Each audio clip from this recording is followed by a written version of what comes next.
today we're going to talk about kittens, little baby cats, oh yes. However, before we start, I want to highly recommend that you watch my first video about how to draw cats, where I explained all the basic techniques and the basic anatomy that you need. That is because in this video I'm not going to do live drawings, but I already have the drawings prepared beforehand and I'm simply going to compare them with what we have learned in the first video. This way we save a lot of time and it is way less repetitive because I don't have to do all the drawings from scratch, which is basically gonna be the same over and over again with just some slight differences. So for this video I've prepared 3 different drawings of kittens. A newborn kitten, a several weeks old kitten, and a few months old kitten. Yes. And apparently Hanami wants to join in. That's okay, because I don't really have to draw.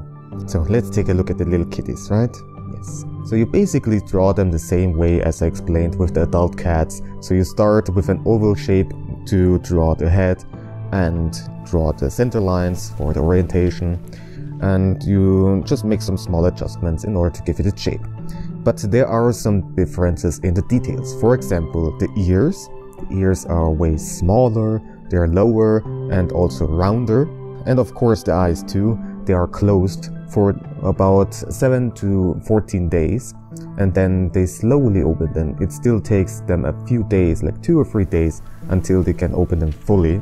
And even after that, it takes them several months until the eyes are fully developed. So in this case, for a newborn kitten, the eyes are closed and they remain closed. The mouth is also fairly small. But other than that, there is not much else to explain. So let's also take a look at the body. For example, the size ratio between the head and the spine, that is the distance between the shoulders and the hip.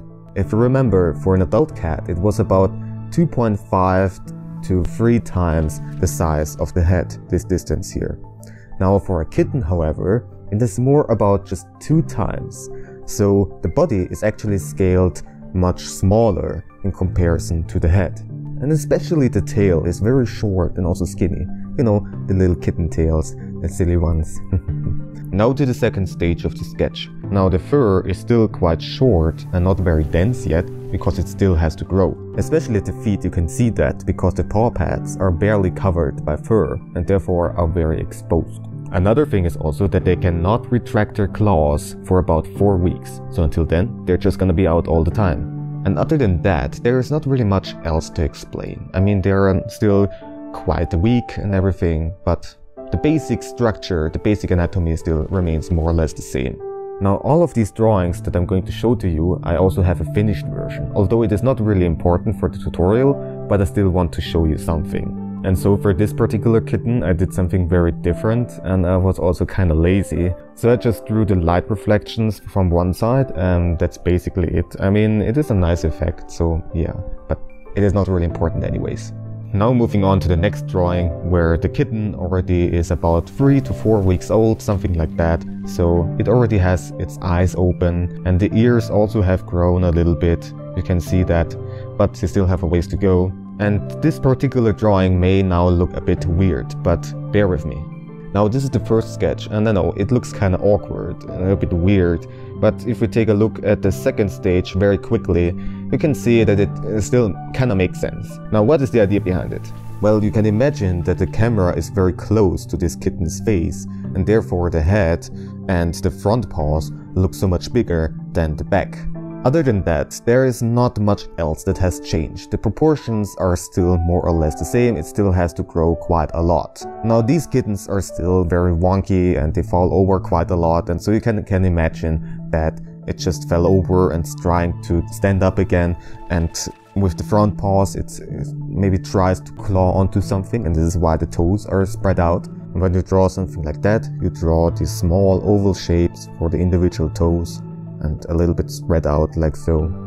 And now when we take a look at the second stage of the sketch, you can see that the fur has grown a little bit, and when they are around 3 weeks old, the first teeth are showing up, which you can see in the final version of this drawing, some little tiny teeth. And also something very important are their eyes. To be precise, the eye color, because for kittens it is always blue. And when they're around like 6 to 7 weeks old, that color is going to change to a yellow, a brown, or whatever it is. There are some exceptions of course, like Siamese cats, ragdoll cats and others, and also when they are albino cats they keep the blue color. Now this little rascal is about 2 to 3 months old, and it's already starting to run and jump and climb around and do all sorts of nonsense. The size ratio between body and head is still a bit smaller, but we're getting there. And the ears especially have grown a lot, and for kittens especially they can look so large in comparison to their head. It is quite amazing. And also their eyes can be so large and so widely opened, curiously looking around everywhere and exploring everything. Yes. I cannot really explain much else though, because the differences to an adult cat are getting fewer and fewer. And so here you have the full drawing. I drew this glass box just in order to show you everything, also the underside of the paws if you're interested. You can see that the eye color for this particular one already has changed to a yellow. But other than that, that's basically it. And so you can see, if you already know how to draw adult cats in general, it is not that difficult to also draw kittens, which is great. And if you want to watch more, you can also check out my playlist of cat tutorials, where later there are going to be also videos about the various cat breeds, about cats in typical various positions, and also how they express emotions with their face and body. Ooh, oh, you're so cute, boo-boo. And if you want to further support the show, and you can afford it of course, then I would be immensely thankful if you would check out my Patreon page too, where you can also get all sorts of nice rewards. Alright then, have fun drawing!